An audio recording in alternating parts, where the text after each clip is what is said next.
What's up everyone, welcome back to the channel, welcome back to another Elden Ring build guide. This time we have the perfect Paladin in a level 150 NG plus 8 build. Let's get into the stats. I'm going to try to keep this as short as possible. Vigor is at 60 because you are supposed to be leeching your health back using the Prayerful Strike. You would be healing yourself every time you strike an enemy with that Ash of War.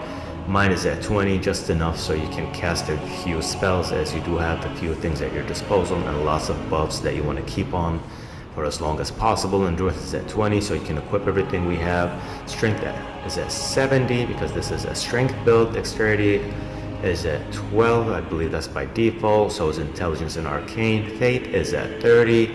You can drop it down to 25 if you wish, and put the rest into strength or maybe even mind or endurance. However, I wanted to have access to the Black Flames protection, which I did not use until I fought Malenia and afterwards. It really does, make things a lot easier when it comes to survivability. Anyways, let's get into the items now. We have the Heavy Brick Hammer as my weapon of choice here, with the Prayerful Strike. That will heal you for 30% of your maximum hit points every time you actually connect. So you have to actually hit the enemy with this if you want to heal yourself. If you miss, you will not get healed whatsoever. Heavy Kite Shield plus 25. You can change that with any shield, a lighter shield. I just like the way it looks. It kind of, went with the theme of wearing silver armor and the brick hammer, and it has this nice emblem on it that I really like. Using, of course, Holy Ground. This will passively, of course, regenerate your health. We're going to discuss it in more detail throughout the playthrough, but this regenerates your health when you're standing on it. It creates a sigil on the ground. You have to stand on it. It'll last there for a little while, and it will increase your defenses as well just a bit. Claw Marks here plus 25. I mean, there's no explanation for it other than the attribute scaling is B for strength and faith, which is where we have most of our stats in. And I went for the fingerprint armor set just for the aesthetic, guys. That's it. So you can wear any armor set you want. Old Lore's Talisman. We do use a lot of buffs here. This is NG plus 8. You probably want to have your buffs up as oftenly as possible and for as long as possible. Blessed Dew Talisman will help you get that HP regeneration we're going for. Now, this is not a full-blown regeneration build, but it does use a lot of HP regeneration, and it does help quite a bit, especially if you're not using Black Flames protection. Your health will be regenerating quite fast. Now, you're not going to be invincible or anything like that, but it's still pretty good.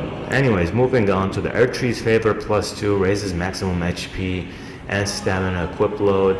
You need this to be equipping everything you have, and that X raises the maximum HP. Is pretty nice, to be honest with you guys.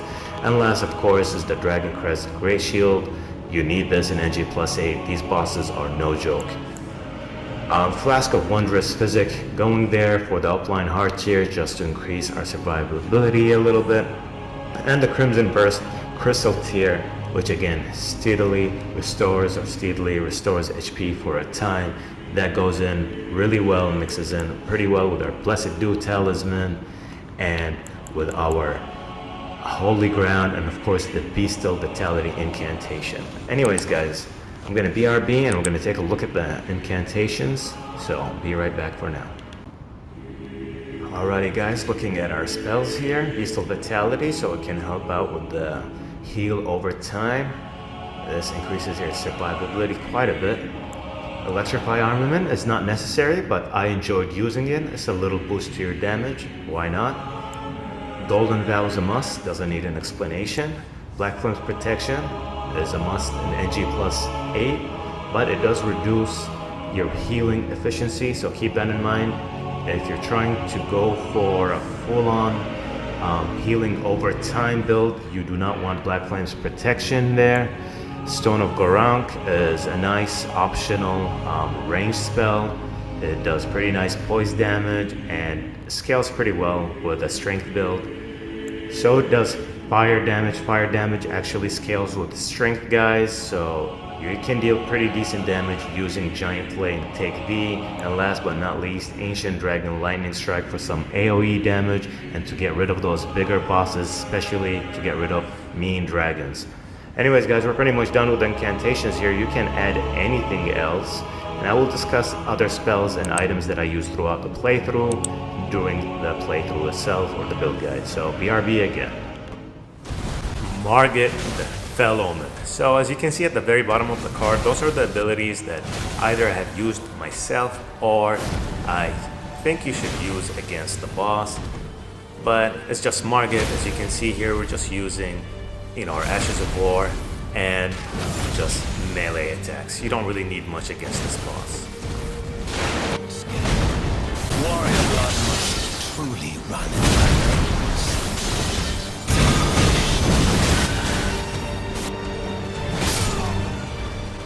Godrick the Grafted. Not much to say about this boss either, guys. As you can see in phase 1, I am going to use only melee attacks. I believe that is all you really need against him. Phase 2, I do try out some of my incantations, but just as an experimentation, nothing else really. And as you will see soon enough, I will deal pretty decent damage using them, taking into consideration that I only have 30 points in Faith. I will deal about 800 damage here with my Giant Flame Take V, and here over 1000 damage, so they're not too bad. I know this is one of the first bosses in the game, but still, these incantations will perform pretty well even later on.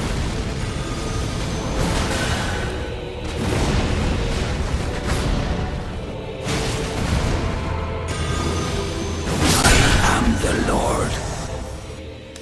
Rennala, Queen of the Full Moon. So, being a strength build, she shouldn't give you too much of a problem, honestly, guys.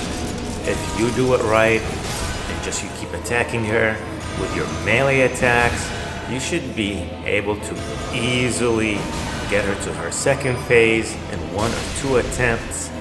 But as you can see, we are an NG plus 8, so she does have more health than you would expect.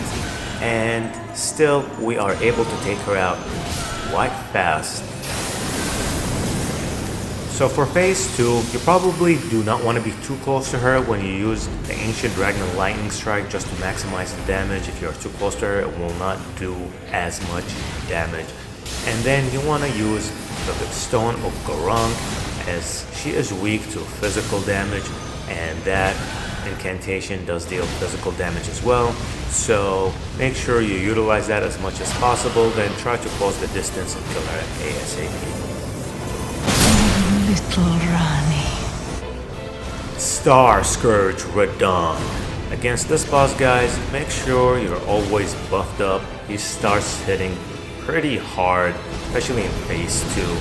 And just beyond this boss, the enemies, the bosses, they all start hitting much harder. So you do want to use your Holy Ground, Ash of War, and you do want to try fighting the boss while you are standing on that sigil on the ground for as long as possible. It will really help out with your survivability, especially if you are struggling against the boss. But you do need to understand, or have at least a basic understanding of the boss mechanics. That's the only way you can actually fight them on the sigil and, not sustain too much damage in the process. And when he goes for his attacks here, do not run. Try to roll through them. They don't deal that much damage, as you can see. I do get hit when he did that spinning attack of his there, but it wasn't that bad. As long as you remain buffed up, then you should be good to go. Morgott, the Omen King. I really hate this boss. I do not know the mechanics of this boss fight as well as I do, let's say, maybe Star Scourge Radahn, or even Godfrey or Radagon, any of those guys. But anyways, here you do want to depend on Stone of Garang when he goes into phase transition and stuff like that, or whenever he is just far enough for you to do it. Sometimes it is easy for him to avoid that projectile. However, if you time it right, like right here, you just use it right here, then you probably could get a pretty high chance of stance breaking him if you spam it with your Ash of War, Stone of Garang, and when he gets close, you just two-hand your weapon, attack him as much as you can with your melee attacks, and if there's a good big opening that presents itself, then you go for your Ash of War, get some of your health back, and that's about it, guys. And as always, make sure that you keep buffing yourself, especially with Black Flame's protection. Usually if you are struggling against his melee attacks, Black Flame's protection is very OP here. You do not need it, I'm not using it against him here, but I will start using it when I fight bigger bosses later. The Fire Giant. Well guys, again, with this build, all you really have to worry about is knowing the boss mechanics well enough, and then you just charge in and you start swinging your big hammer around, dealing as much damage as you can. Whenever you take damage, of course, that is when you want to go for Prayerful Strike. Here, I do use Ancient Dragon Lightning Strike because I felt like I don't really need to worry too much about my health. And you saw how much damage it did there. That was some massive damage for an incantation that requires a lot of faith usually. I mean, not just to use it, but a lot of faith if you want to deal massive damage with it. And I only have 30 faith, and I was still able to deal massive damage to him right there. And here in phase 2, of course, you will depend on it again. Just on bigger creatures, generally speaking, you will depend on it. And you will depend on your Ash of War, Prayerful Strike whenever you are low on health.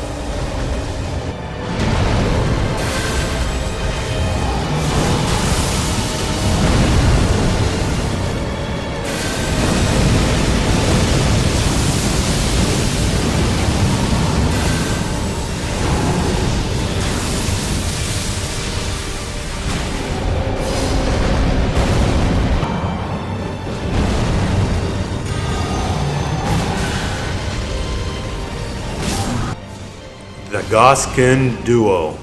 Now, again, you can depend on your melee attacks here. However, I personally speaking started using Ancient Dragon Lightning Strike quite a lot in this area, not just against these bosses, but against the next boss after them, as that spell is really overpowered, to be honest with you guys, and only requires 26 investment in faith for you to use it, and that's about it. So like any build that has 25 should invest one more point in faith and get this incantation, because having this as an option at your disposal to use whenever you want is really important, especially when you have a pure strength build as this one, because some of these bosses are not going to take a lot of damage from your brick hammer, and you're going to need a different way to deal with them. An Ancient Dragon Lightning Strike really fills in that gap very well, so much so that I have depended on it multiple times in multiple builds to take out the Godskin Duo and a few other big bosses in this game. So as you can see in the beginning, you probably want to use your melee attacks, and then you want to depend on Ancient Dragon Lightning Strike to carry you through the rest of this boss fight.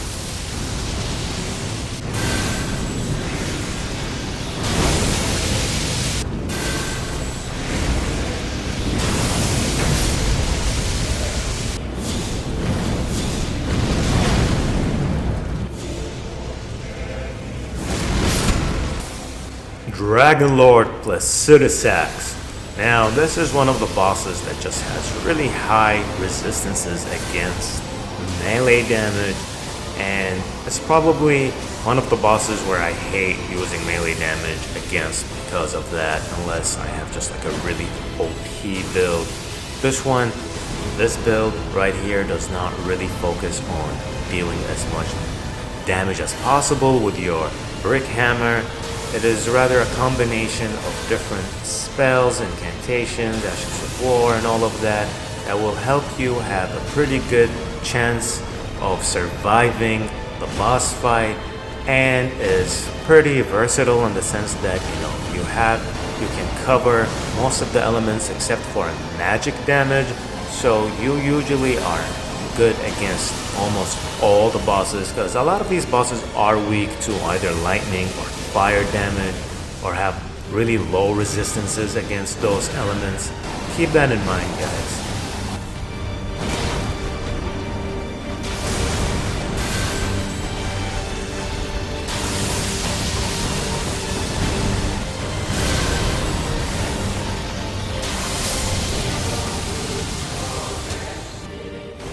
Maliketh, the Black Blade.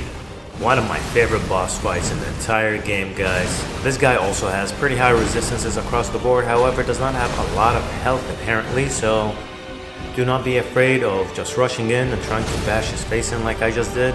Being consistent like that, using Stone of Garong when he's afar of course, and just being consistent with your melee attacks, you will get a stance break quite easily, taking you into the phase transition as you can see here. In phase 2, you do have to know the boss mechanics quite a bit here, as his attacks are pretty fast, and if you do not dodge the very first part of his combo, he will probably true combo you into oblivion.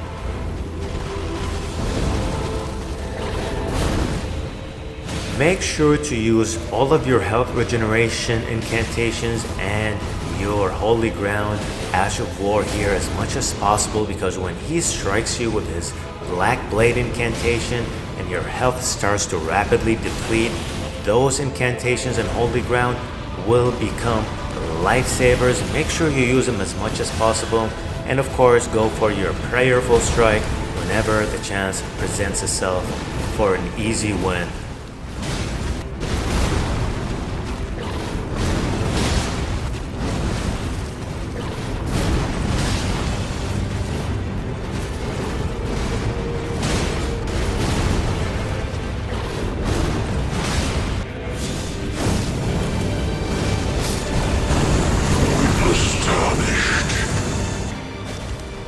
Mohg, Lord of Blood.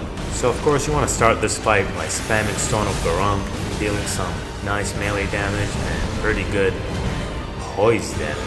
Once he gets close enough, you start striking him with your brick hammer, using your Ash of War, mainly when, he has dealt damage to you, so you can feel like you are really making good use of your Ash of War. However, it doesn't really matter. This boss is not that hard and you're consistent. If you are consistent with your damage, you will be able to stance break him quite easily. Now in phase transition, you can go for Ancient Dragon Lightning Strike. It deals pretty good damage, but do not use, of course, any fire damage against him. No Giant Flame Take V here. And what I did, personally speaking, as you can see, I spammed my Ash of War and kept attacking him with my melee attacks. If you do it consistently enough, and he doesn't like fly around and stuff, and he stays pretty close to you where you can keep dealing melee damage, you will be able to stance break him quite easily. However, he was flying around here, so I didn't get to hit him as often as I would like, but eventually I did get a stance break here, and again, another critical hit, and you just rinse and repeat until the fight is over.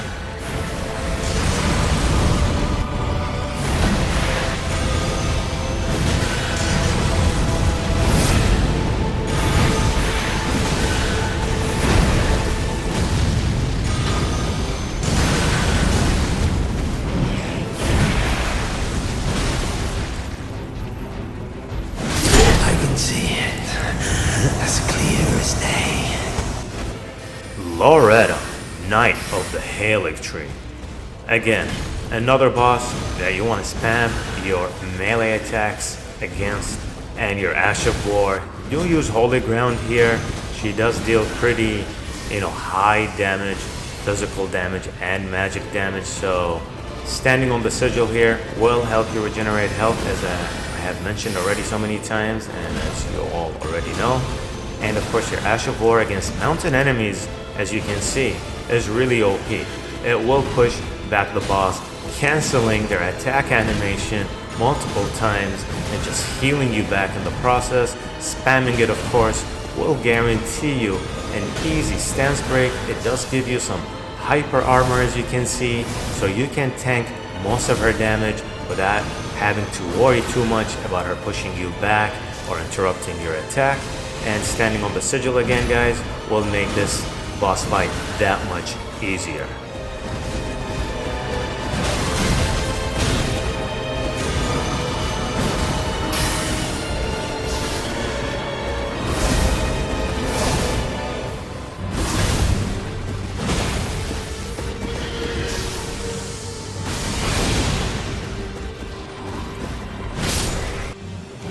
Malenia, Blade of Miquella. Now this is a battle of attrition and will be your longest and hardest battle in this entire playthrough, guys.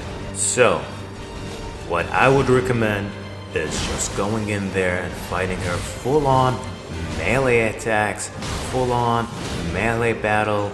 Just use your brick hammer the entire time. Make sure you use Black Flame's protection here.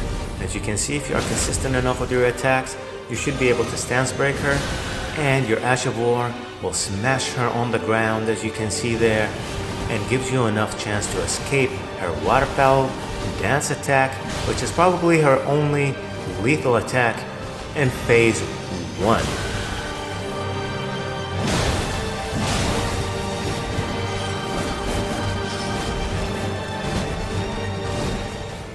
So guys, this is why you want to make sure that you have Black Flame's protection up the entire time when you're fighting her. Keep an eye out on your buffs, unless you know this boss fight really well, where you won't be taking any damage or barely taking any damage.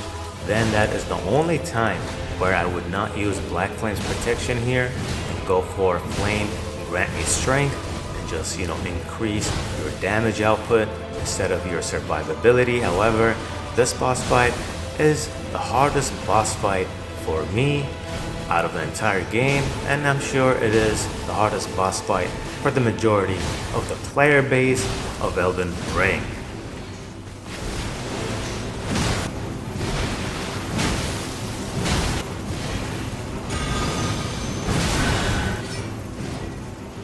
In phase 2, Black Flame's protection becomes that much more important. She does hit really hard and she does not mess around whatsoever. So make sure you have that buff up all the time. Keep looking at your buffs to make sure that Black Flame's protection is up. Do not attack her or engage her unless you have it. Again, unless you know this boss fight really well, then maybe you don't have to worry about using it. But other than that, you keep fighting her using your hammer. Do not spam your spells here. Save your FP for buffs and for, just increasing your survivability and a little bit of your damage. But do not use any of your incantations unless she goes for her Scarlet Ionia. Then maybe you can use Stone of Gorank or Giant Flame Take V just to get some more damage. And Giant Flame Take V deals pretty good damage to her. She is weak to fire, and it does knock her back. So you can use it only in that instance.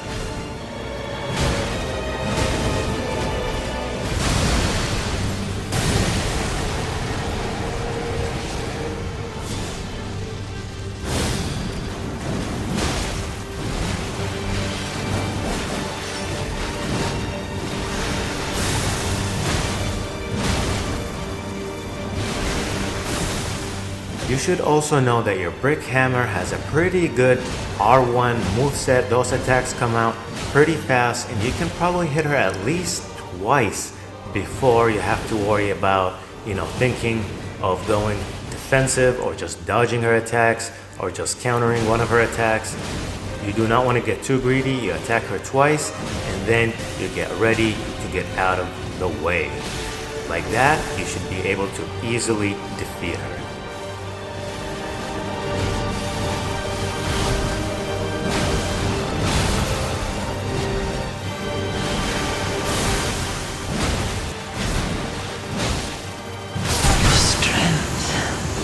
Extraordinary.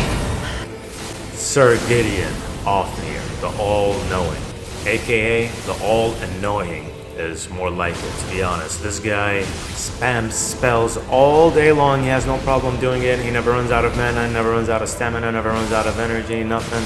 He can just keep doing it. Sometimes he does run around, goof off a bit, giving you a good chance to attack him. When you use a Scarlet Ionia, that is a good chance to go for a Giant Flame. Take the, it does knock him back or knock him down on the floor.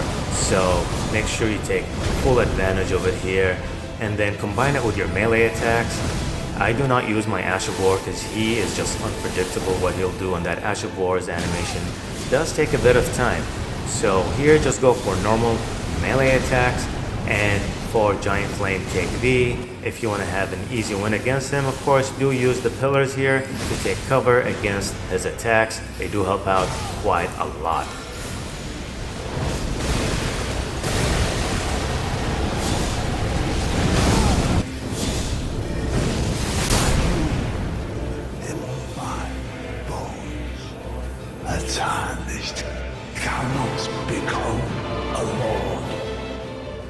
Godfrey, first Elden Lord. Start this fight by spamming Stone of Garank if you can. I only got to do it once there. And then when he is close enough, of course, you go in for your melee attacks as usual. This is a strength build, so no surprise here.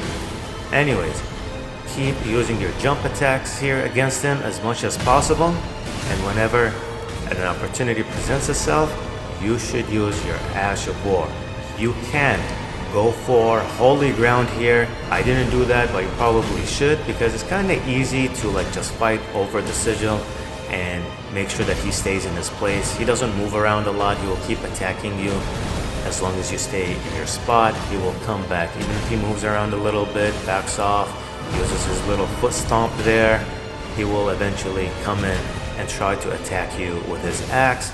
So this is a good place to use it, and it will help you survive if you are struggling against him. I'm not even using Black Flame's protection here, at least not for his first phase, I believe. So that is how easy he is in phase 1. Phase 2, of course, I do hate that a lot more. He starts getting very touchy and grabby, and I'm not into that. So that is when you probably want to use Black Flame's protection.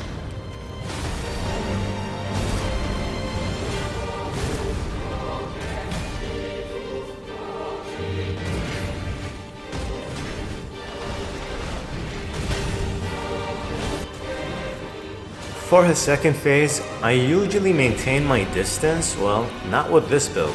In this build, I was up in his face most of the time. I felt quite confident in this build's ability to take him out.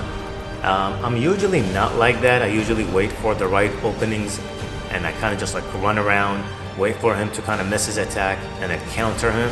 But here, for some reason, it felt like I don't really need to, especially with Black Flame's protection. And I did want to learn the mechanics of the second phase a lot more. I usually am playing very defensively against him in phase 2, but not with this guy, not with the perfect Paladin. It was really fun, I enjoyed it, and I had an easy time against him in phase 2 for the first time ever.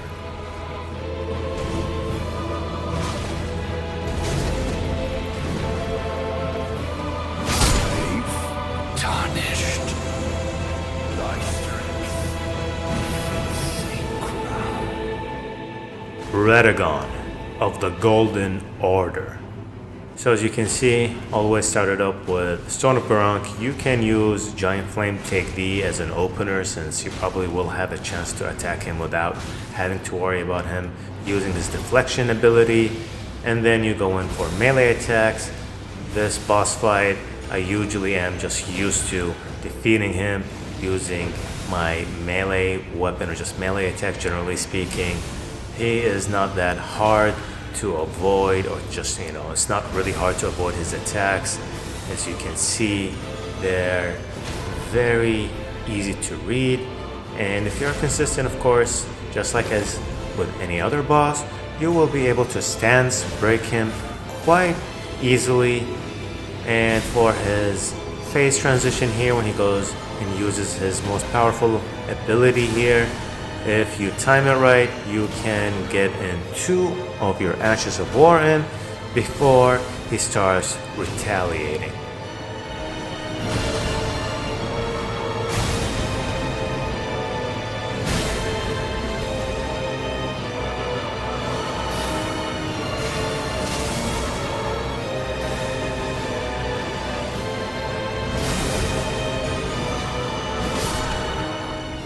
The Elden Beast. This boss has really low resistances against melee damage, so that is what I would utilize. You can go for Ancient Dragon Lightning Strike here, it can be useful, but I personally don't do it. He has pretty high resistances against lightning damage at 40%, so I prefer going for my Ash of War here and just normal melee attacks.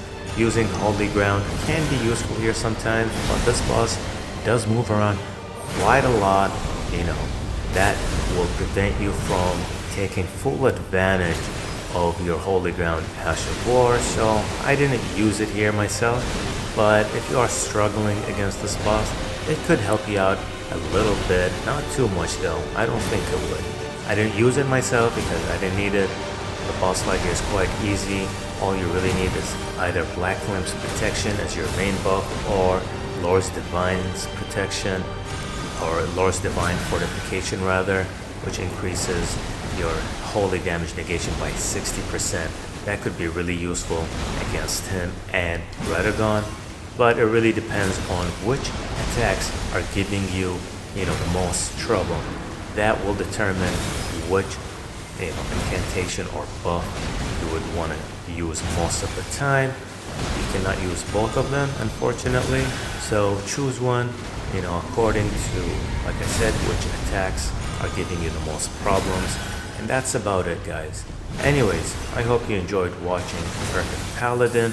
As always, thank you all so much for watching. I hope you're all having a great day, and I'll catch you all next time. Take care and peace.